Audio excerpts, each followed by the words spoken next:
this is an energetic healing, which I love because there's so many ways we can heal, is rewiring. It's almost like rewiring. And for trauma specifically, a lot of people identify as that. Like that, people love to say that, not love, but they identify more with the label of, right? And Yes. do you see your clients or those that you help more as the ones that want to heal? Like, what about those sitting right now and thinking like, oh, I will never get over this, or my ex-boyfriend cheated on me, so I'll never trust a man again?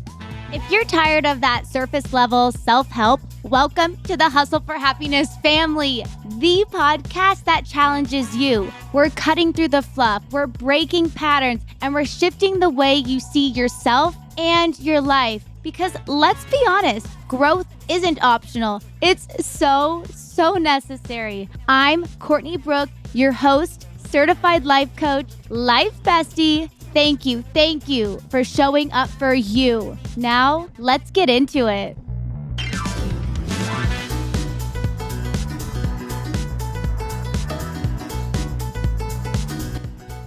Colleen, welcome to the Hustle for Happiness podcast. I've been waiting to see you, waiting to meet you. Thank you so much for being here. So, guys listening in, Colleen's going to start us off a little differently today. So, let's go. All right, ready?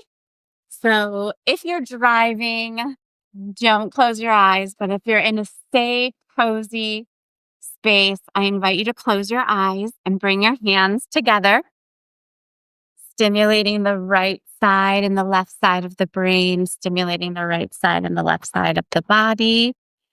And taking a few deep breaths here. And in this moment, I recognize the divine within me, and I recognize the divine within you. I recognize the divine that surrounds us, and I recognize that universal love and light, the sea of ethers of spirit that we live within. And it is only I that chooses to turn my dial to the truth, to connect with all the people on the planet that are in alignment with my dreams and my desires. And it is only I that has to come back into the center, into the I am, where I am connected to all that is. And with that, I am so grateful. And right here, right now, I declare the most powerful podcast that Courtney has ever recorded to support whoever's listening on the other line, the other side of this, that this podcast fully inspires you to take your life and your health back into your own hands, to take responsibility and create the life of your dreams. And I release these words knowing it is done. And together we say, and so it is. And so it is. And so that was a beautiful prayer. Did that just flow? Yeah. Thank you so much. I hope all of us are feeling grounded. Sometimes I need that. Like after a day like this, I bet you sensed it. Like a photo shoot, back-to-back interviews. I mean, your day too. Absolutely. Like again and again, right? Grounding and truth, coming back again and again, as many times as we need. Yeah. And especially like setting the tone for our podcast. I want the best podcast. So I was like, hey, I need this. And so again, thank you so much for coming on. Those just listening in, Colleen, you're amazing. But what makes you so amazing is your lens, your perspective, and your belief system on, specifically trauma and healing and power. Can you tell us a little bit how you got into that and back us up a little bit into how you got to where you are today? Was there something? Absolutely. It's a very beautiful presentation and introduction because I have always followed my sure-footed path, meaning I've always known I was the only one that knew the right way for me. And I was in college. I was in my second year, so they were forcing me. It felt like force, literal force, to choose a major and to decide, what are you going to be when you grow up? And I was like, what am I going to be when I grow up? I'm going to be me. Like, what do you mean? What am I going to be when I grow up? And I took all these tests and I was like, so you're making me take a test that other humans created for me to discover who I am. Don't I already know that? So I did what every person should do, which was travel. And I went to Europe backpacking with a girlfriend, and my step grandfather had put some literature in my pack. And so we were on the train eating cheese and bread. And I took the literature out and I opened it in the middle, the stories, and it was all of these healing miracles. And I was like, this is amazing. Like, people having their eyesight restored, people having their low back pain diminished, babies that were like in the head up position turned through. I was like, what are they? What's the thing? What's the thing that's creating all these miracles? And it was chiropractic. Really? And I was like, I'm in. Like, I was like, yeah, I want to witness miracles for the rest of my life. That's for me. Let's do that. And that summer I came home and did that. And then it's just progressed. Like, the story is long and lengthy, and I will never stop learning. Let's just put it like that. Or following my path, my inspiration. And I totally agree with that. Not only just the comment of, what am I going to be when I grow up? Think about how much pressure at 20, 19, 18, how much pressure, one, but then two, like there's so many levels here and layers, but learning. I think when people say, oh, what do you do to stay young? It's like, learn. That's the biggest anti-aging thing I think we can all do. But how do you feel about learning something through prayers and manifestation? Like, what went through your head?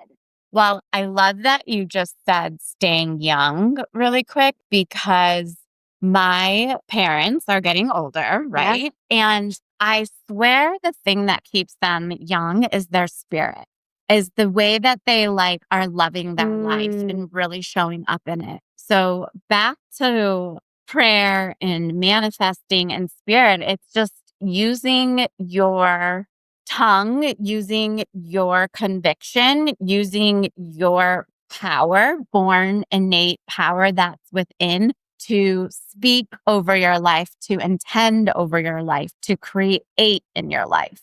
Did I answer the question? Yeah, no, I definitely think you answered the question, because I don't think there's no right or wrong, right? It's just, I love what you're doing. You were on a train. Like, how perfect was that? Like, how, like, everything like funneled you to that decision. So where did you go from there that led you to become a doctor in what you do? And specifically in divinity? Well, that's coming. That's coming. On the way. Yes. I went to school for chiropractic, and then after our children were born at home, I realized I needed something technique that was a little bit more gentle for them. So that's when I learned craniosacral. And craniosacral is the cranium and then the spine, and then the sacrum, all the way down into the pelvis. And it's called sacrum because it's sacred. And it works with the fluid, otherwise known as liquid light, within the spine that bathes the brain and the spinal cord with nutrients and takes toxins away, because the way that we perceive things is through the nervous system. So if the nervous system, the central nervous system's distorted, then it's possible, or the nervous systems aren't balanced, it's possible that you're not perceiving life as it is, which is infinite. So after that, keep going. No, I think we should pause for a sec, because like when you mean infinite, what would be normal, or what would society be seeing versus how you are being seen? What's normal? What would be what are normal people? Not normal. I don't want to say normal, because what you're doing is amazing, because we're often taught in this society that healing comes from medicines and doctors and external factors, but I'm hearing there's a lot of internal things going on, right? Like, so what could those things be? Yes.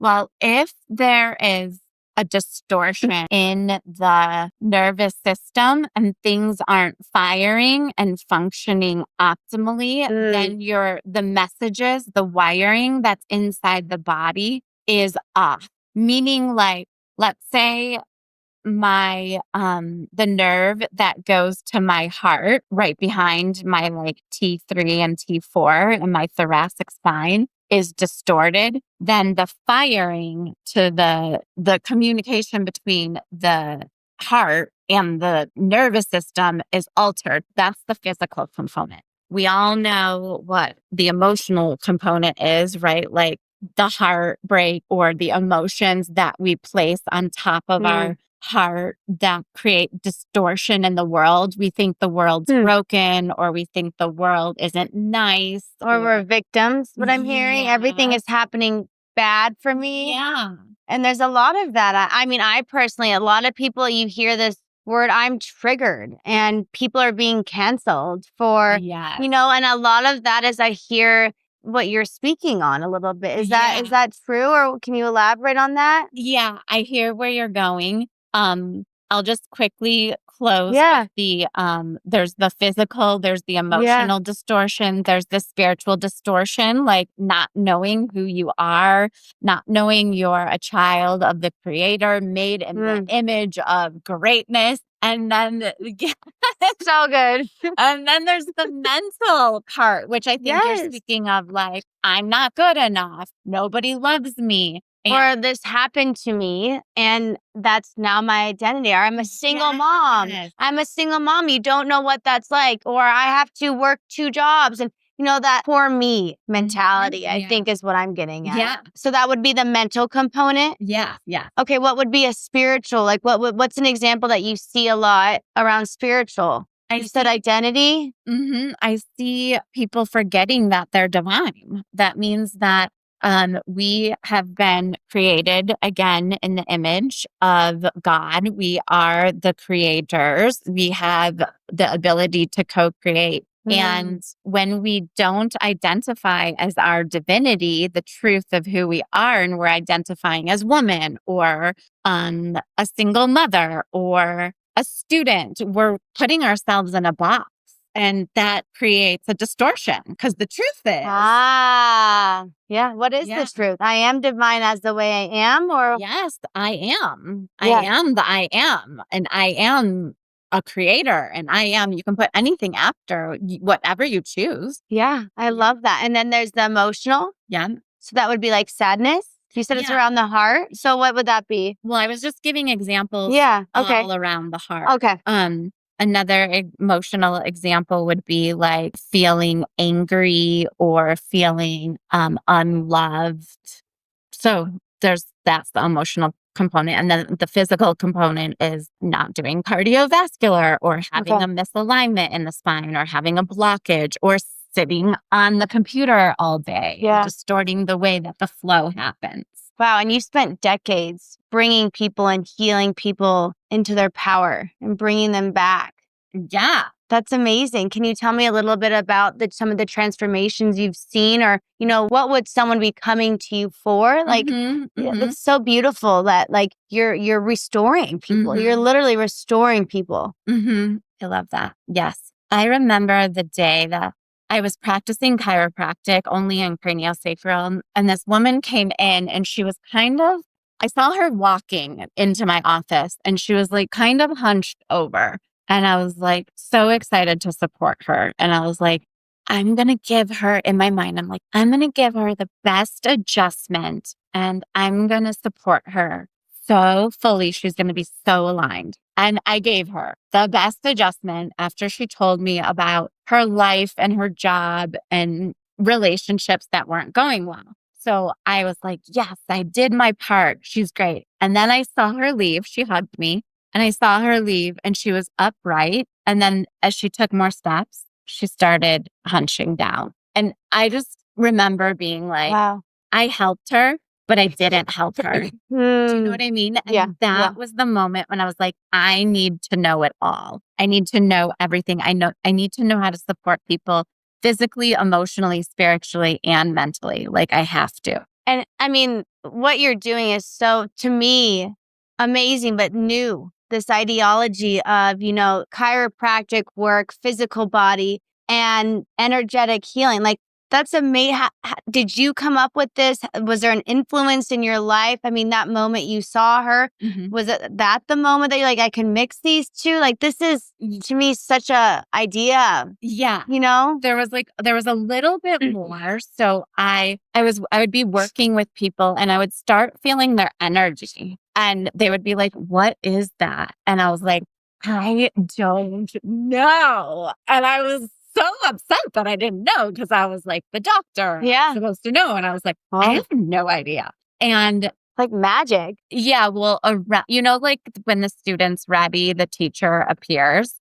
So I found this teacher. It's called Sacred Anatomy, Energy Medicine, and it's all about our energetic fields. So Courtney, you're like in a body, but you're an amazing divine soul using your body. And I too. And your energy is here and my energy is here. And you're divine and I'm divine. And you have things going on. You have energetic like thoughts or beliefs or if like anything in the body or emotions that contribute to the well-being and the health of you. So I learned this whole technique called Sacred Anatomy Energy Medicine. And then I combined the three. And so someone coming to you can they need all three. Do you find that they come to you for maybe chiropractic? Because maybe that's a more known modality. Tell me about that. Yeah. So you did ask about like miracles that I have experienced, and the list is so long. It is usually pain. Pain is a great motivator, right? Like pain pushes us. Pain points to the places that we need to address or pay attention to or heal. And so pain seems to be the great motivator, and people come in with pain, whether it's in their body or in their lives or their children are suffering or the family is suffering. And then I work with them with the energy first, bringing consciousness to that piece. And then we move to the table and do the craniosacral and the chiropractic. And we can do that in person or remotely. So you don't need when I think of chiropractic work, I need to get adjusted. I need to go in. I need to sit on a table and they crack my back. And there's often like a stigma around like chiropractic. Is that really a doctorate? Yeah. You know? Yeah. Why do you think that is? I think that is because back in the day when chiropractic and the medical association, they were like neck and neck. Like there was alternative healing and then there was the medicine healing.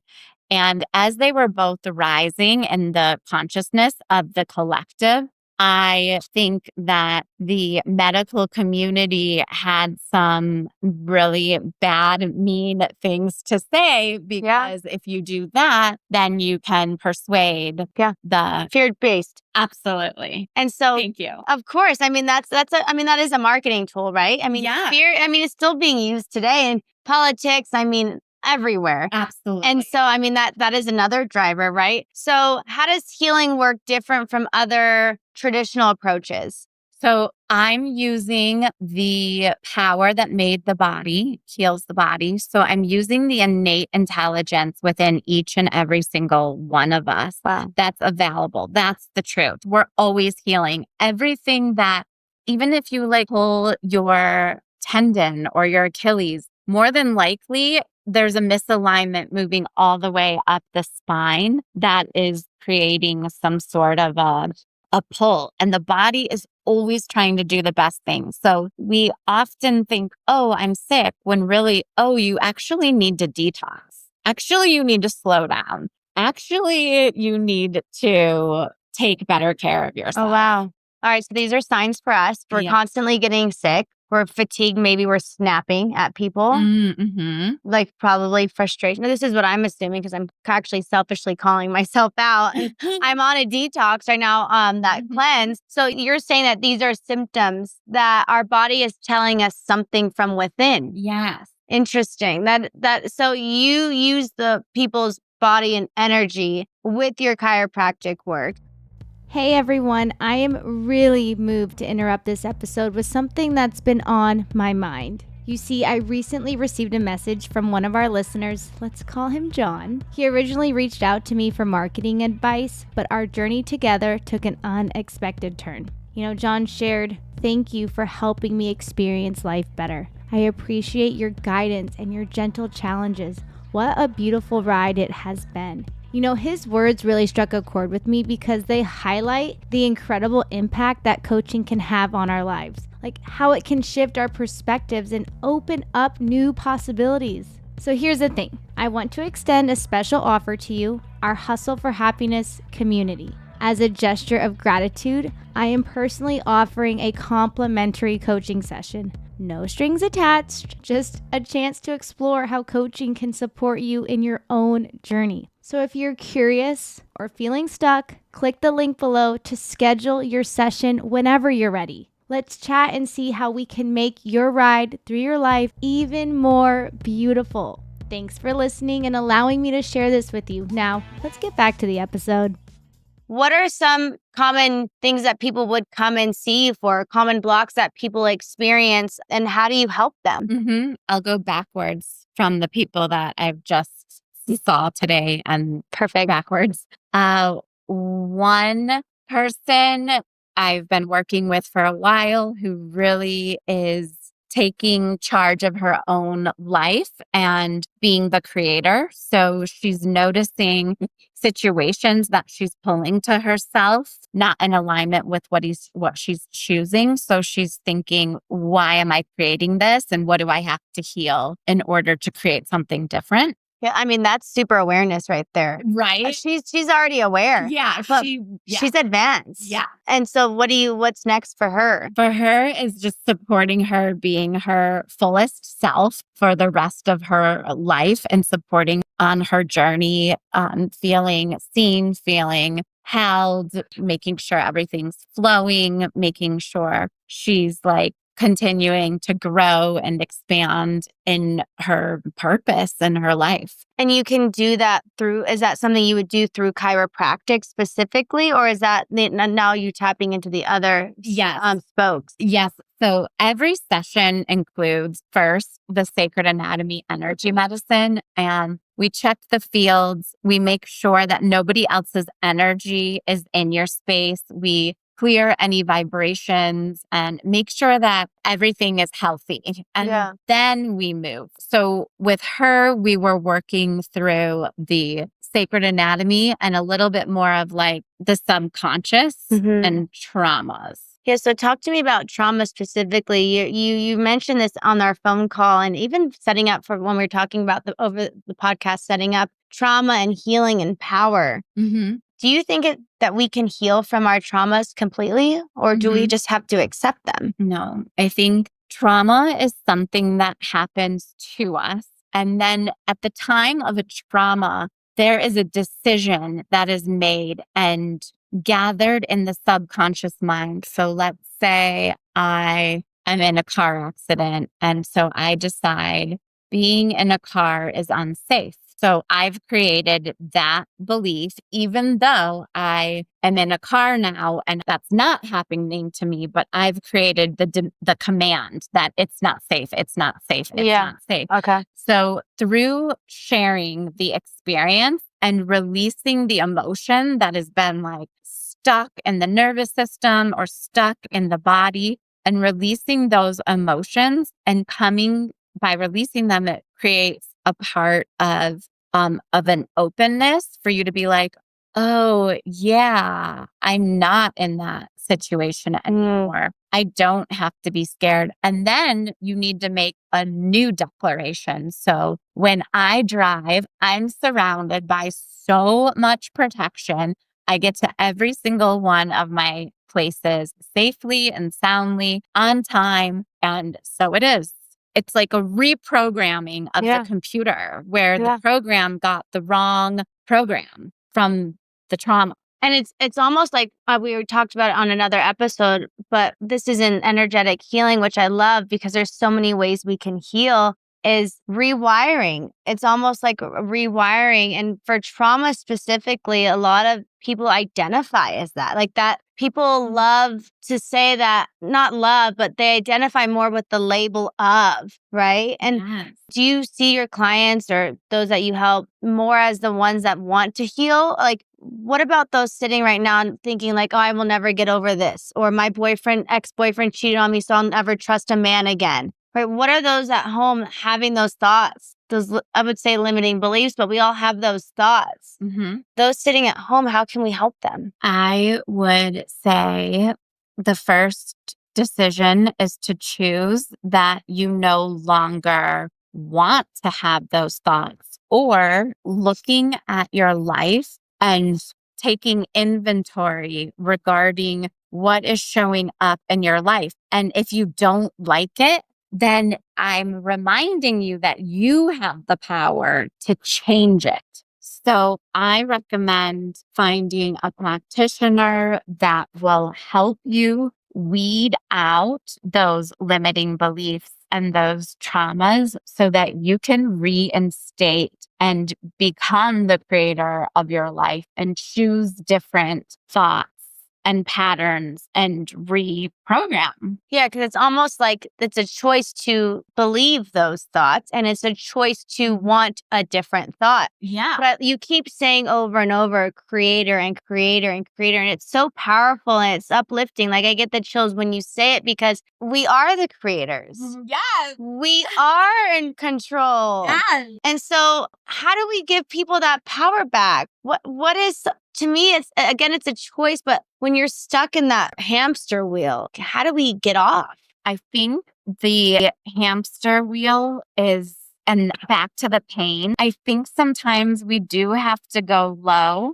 because sometimes it's in the darkness that the spark comes, or the voice comes, or the like, get up comes, or the no, the truth comes. So I don't want to take away people's experiences. I want to invite you to have the thought that, like, I'm having this experience right now, but this is just an experience. This is not the truth. And I have the power to change it and to transform it. Yeah. And I love that so much. I have the power to, right? And it's an experience. This happened to me, but this doesn't mean it's the rest of my life. Yes. It doesn't define me. It doesn't make me. I don't have to, because I am divine. I am a child of God. I get to choose, and I say no.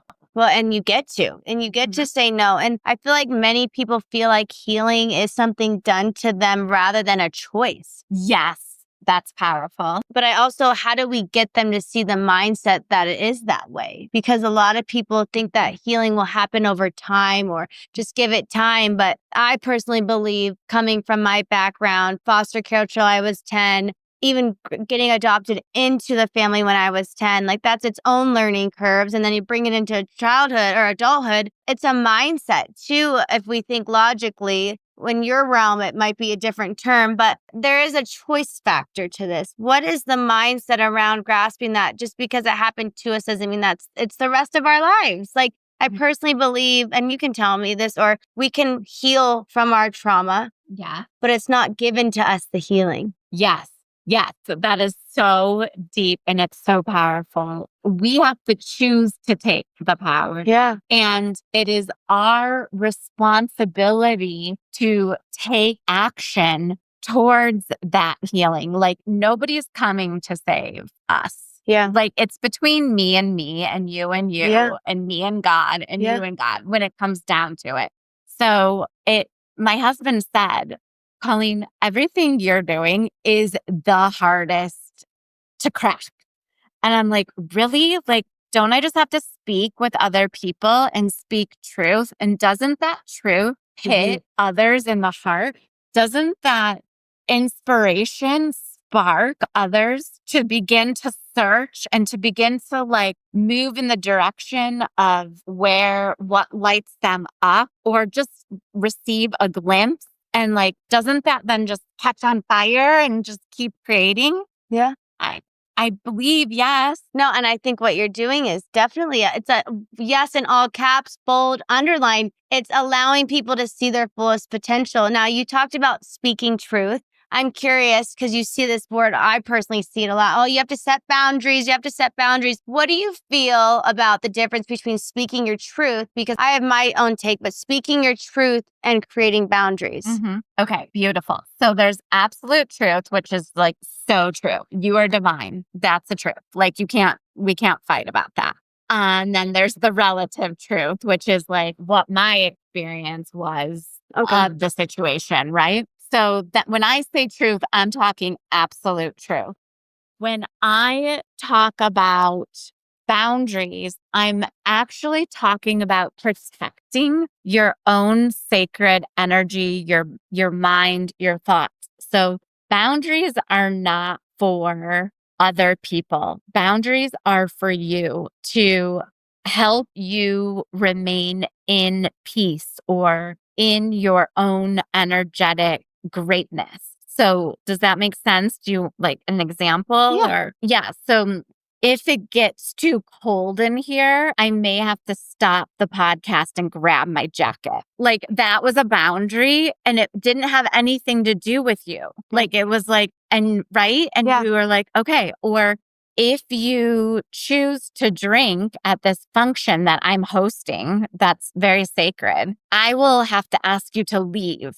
Right. And I feel like with boundaries, it just gets thrown around and kind of blurred. If we just spoke our truth, then we'd have no boundaries. Yes. And as simple as that, well, what if you need a work boundary or like put your cell phone away? No, those are just how you live your life. But I feel like it gets so blurred when you're like, oh, you just need to set boundaries or, they're crossing my boundaries. And it's like, I flip a switch. Like, am I going insane? No, I love that you just went here because you're divine and I'm divine. And I don't need you to do anything to make me better because I already got it. You already got it.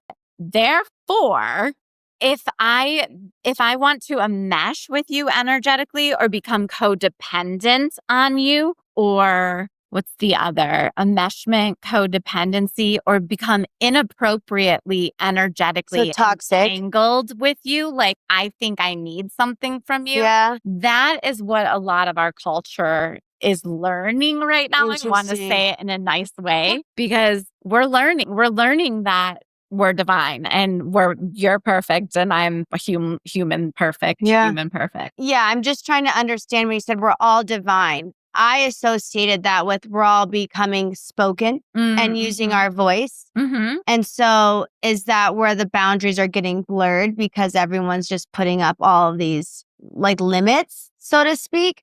I'm trying to differentiate or understand truth, boundaries, and then the comment of we're all becoming divine. Yeah. I think the healing process is around taking responsibility and taking care of thyself. And that's where the boundaries right now, I believe as a culture, we need to put them up because we have been in a culture that's been a mesh. Like the used car salesman is like the perfect example. Like they're using their energy to manipulate. Yes. Like, done. We're not doing that anymore. And so it does take a level of consciousness and evolution to be like, no, thank you. I don't want to I'm not going to come to that party tonight. Or like that done feeling bad. Like, saying I'm sorry over and over? Yes. Like accept. You have to accept.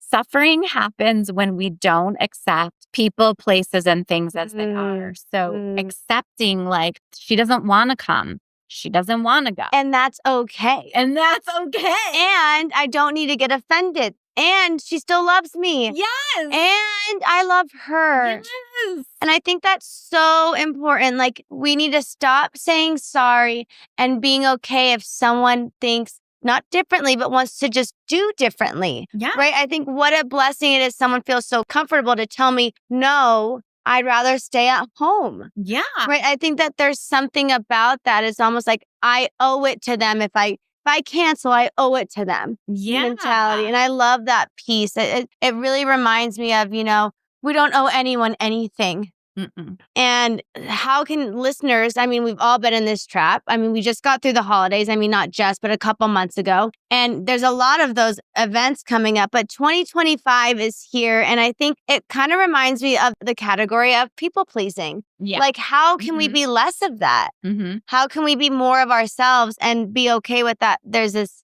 like, we can say no and they still love me. Yeah. And my first priority is taking care of myself, because if I show up with my cup half full, then I'm not giving the full expression of who I am to others. And that's a disservice. And so it's just like an energetic void of nothingness. What's the point? There's no point. And so the boundaries are to keep your cup full and to give from the overflow, to give from the saucer. Like, it's my job. It's my responsibility to stay fabulous, to stay healthy, to stay inspired, to wake up in the morning and be grateful that I'm alive still. That's my responsibility, and I have to protect that. Yeah. How did you learn that? That's so, like, it's very powerful. Did something in your life come across you and teach you that? Or where did you learn to be the advocate of your life, so to speak? I always, like, with the spark and like following my sure-footed path, like, I always was a little bit like, I'm not doing that. I don't want to do that. I'm doing this. And when I learned the sacred anatomy, energy medicine, and I was in my busy chiropractic practice, I was actually coming home so depleted. And my husband, we had 2 children that were really young. And he was like, what are we going to do? Like, he would cook me the best food. I would take baths. I would work out. I would do yoga. I would meditate. I would everything. I would sage. I would like do all the things. Yeah. And it wasn't until I learned about my own energetic fields and my own sacred anatomy and my own sacred energy and my consciousness, that is when I like fully like claimed it. And now I help others claim theirs. Yeah. And I'm hearing that it's not a one size fits all. Like, we think about healing and it's like you said, I did all the modalities. I saged, I meditate. I mean, for me, it would be going to therapy. I went to my life coach. I worked out. I got my walk in. I can do all these things, but what I'm hearing is I had to like come to myself and find that within. And your path was different. How did you know that was your path? What did you have any trial or tribulations along the way? Like, how did you figure out? I guess what I'm asking is we're constantly looking at everyone else's healing, but how do we help ourselves find our own healing? And how do we find that? How do we know? Yeah. Well, we're all individualized expressions of the divine, of the one. And we all, back to the beginning, we all have a different path. And you're the only one that knows the right path for you. So I recommend quieting all those other voices, the mom voice, the dad voice, the teacher voice, the voices, the dark voices, and really releasing to come back to the true voice. And when you know it's the true voice of your highest self, it is the most loving, profound, kind voice. And it is you, and it guides you. And if that's not the way, then you just begin to do things that light you up. Or the things that you did when you were little that lit you up, like I'm going to dance in the house, or I'm actually just going to let myself feel the feelings. I'm going to cry. Like, it is, babe. It's so different for everyone. And it's really about the journey back to self. It's not and back to home, because we're all different. I love that. Finding the joy of what we did when we were little. Because like for me, I'm like, how do I silence that voice? That was so powerful for me. Because like I'm on that discovery. I'm trying to figure out what would I be without, I used to love painting, and then my mom went, oh, you won't make any money with that. So I stopped painting. And so like those thoughts come in from the external, but then, I have my own thoughts, or what do I believe that I'm like, wait, I can re-question that thought. Where did I learn that thought? But then reminding me of like, what did I do when I was a kid and I loved to draw? And, I think that's a great way to find our voices, because not necessarily through drawing, but think about us as a kid. Maybe it's playing in the yard or building forts. So maybe we like to build things, like use our hands. But for me, when I think of painting, I'm like, oh my gosh, I get so nervous because I'm like, oh my God, I don't know what I'm going to draw. Is it going to be perfect? And those are all those voices, right? That you're saying, if I silence all those, what would I keep going? Yes, I love you. I can't wait to see what you're going to create. Oh my goodness, it's going to be so beautiful. Oh, that's so loving. Yes. And you're teaching us to love ourselves again. Yes. What a gift. And I mean, those voices do happen. I know. And so maybe we don't have time to draw, or maybe someone doesn't remember their childhood. Maybe. What could we do for ourselves to keep silencing that voice? Is there any other things that you recommend? I recommend meditating, and the meditation is just lying on the ground. I find is on our back? On your back. Oh, okay. Because sitting can be a little difficult. It is. My lower back hurts at minute 8. And I'm like, how do people do this? Thank you for saying that, because people say meditate sitting. I'm like, wait, lie on my back. I always love going to that. And I end up finding myself laying on my back. Okay, yes. Keep going. So good. So lie on your back. And this is how I learned. I began to have the breath and the air begin to breathe me. So I laid on my back, and I imagined the breath or the air starting to breathe me. So I brought the breath into my body, into all parts of my body. And then I just let the air breathe me. Does that So do we count numbers, or like, because like for me, when I lay down, I'm like, okay, like my brain's like doesn't shut off. Okay. So you have to use your brain. You have to tell your brain what so I to can do. think? Yeah. Meaning you have to say like, okay, I'm laying here and I'm going to breathe. I'm going to bring oxygen all the way down into the soles of my feet. With my next breath, I'm going to bring oxygen into my ankles. In my next breath, you bring it into all the parts of your body, and then you're being breathed. And it is like bliss. And so then you think of each area, because I've done some techniques where you start at your head and you work your way down to your or feet. you could do it that way, babe. I'm not. There's no right or wrong way. See, that's where my brain goes logically. I'm like, how do you start? How do you know where to go? When I breathe, I might fall asleep. And you might fall asleep, and that's okay. And like, I think for me, I'm so logical, and I'm so like, I can't shut off. And so, and not in a bad way. I'm sure there's people like that relate to that. And then there's other people like, oh, it just feels right. I'm sure. And I feel like my husband is one of those, he can just like relax, and he's very like in tune. And I'm like, gosh, like he can fall asleep in 5 minutes. Me, and like not up for hours, but I think that it's really refreshing to hear that there is no right or wrong way, but you can lay down, you can fall asleep. I use the Calm app because I don't even know where to start. But you're saying just focus on breathing to silence that and find that inner voice. Yeah, because when we're silent, like, do you know why people wake up in the middle of the night? No. Because God and your soul wants to talk to you. Like, it's not because you have insomnia. It's because you're missing the mark. You're like missing what you need to hear and learn. And in the night, it's quiet. And that's where you can hear.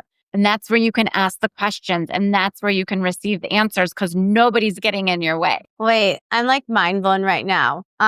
Because it's true. Like, I just had like, my word is I'm trying to be quiet with myself. But the fact that you said we don't have insomnia, it's our souls talking, it's God talking, but it's something that's, the answers are coming out to us. Yes. Wait, I've never. They're like, listen, wake up. Yeah. And like, it's so funny because James like talks in the middle of the night, the loudest, and he like, huh. And it's like, it's crazy because I'm like, oh my gosh, I try to listen because I want to know what he's going to say so I can tell him. Yeah. Because I'm like, something's talking to you. Yeah. And I want to tell you. And then I go to sleep and I forget in the morning because I'm like half asleep and I think I'm fully awake and I'm listening to him. But I'm going to tell him that That's really interesting that you say that, because it's like we always give these medical conditions. Yes. We have insomnia and then take medicine and then your soul can't ever speak to you again.